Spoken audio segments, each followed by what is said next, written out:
మాది కొవ్వూరు ప్రాజెక్ట్ అండి. నేను అంగన్వాడీ హెల్పర్గా పనిచేస్తున్నాను. ఐఎఫ్టీయూ అనుబంధం అండి. మాకు 2014 నుంచి కూడా జీతాలు పెంచుతానని మాట ఇచ్చారు. మాట ఇవ్వడమే కానీ పెంచడం అన్నది జరగలేదు. గుజరాత్ రాష్ట్రంలో ఎక్కడో కానీ పెంచారండి. చక్కని జీతాలు తీసుకుంటున్నారు వాళ్ళు. సుప్రీంకోర్టు హైకోర్టు కూడా తీర్పు ఇచ్చింది. కానీ సుప్రీంకోర్టు తీర్పుని మాత్రం గవర్నమెంట్ ఎందుకని పాటించట్లేదో తెలియడం లేదు. కానీ అంగన్వాడీ వాళ్ళు పట్టు కొడుతున్నారండి. ఆడేదో జీతానికి బదులు జీతంతో పాటు వయసు పెంచాడు తెలంగాణ అని ఎక్కడ కూడా వయసు పెంచుదారని చూస్తున్నారు. వయసు పెంచొద్దండి. 62కి రిటైర్మెంట్ ఇచ్చి మాకు గ్రాడ్యుయేటీ పెన్షను జీతాలు పెంపు జరగాలి.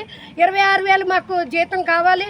అలాగే ఆయాలకి జీతాలు కూడా పెంచండి. ఆయాలకి జీతాలకి అప్పుడు మళ్ళీ నెక్స్ట్ ప్రభుత్వం రావాలి అనుకుంటే మీరు నెక్స్ట్ సీటు మీదే అనుకుంటే మాకు జీతాలు పెంచండి. లేదంటే 42 రోజులు జగన్ గారి ప్రభుత్వంలో ఎలాగైతే మేము ధర్నాకు దిగామో ఇప్పుడు కూడా ధర్నాకు దిగుతామండి.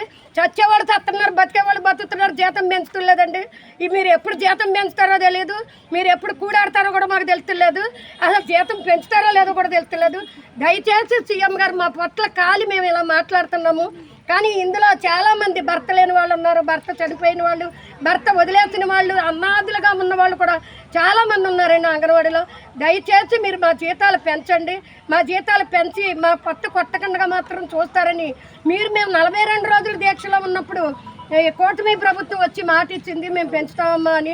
అప్పుడే 2 ఇయర్స్ కావస్తుంది కానీ ఇంతవరకు జీతం మాత్రం పెంచలేదండి. మీరు జీతం పెంచిన పక్షంలో ఇంకా ఉధృతం చేస్తామండి ధర్నా. దయచేసి జీతాలు పెంచాలని కోరుకుంటున్నాం.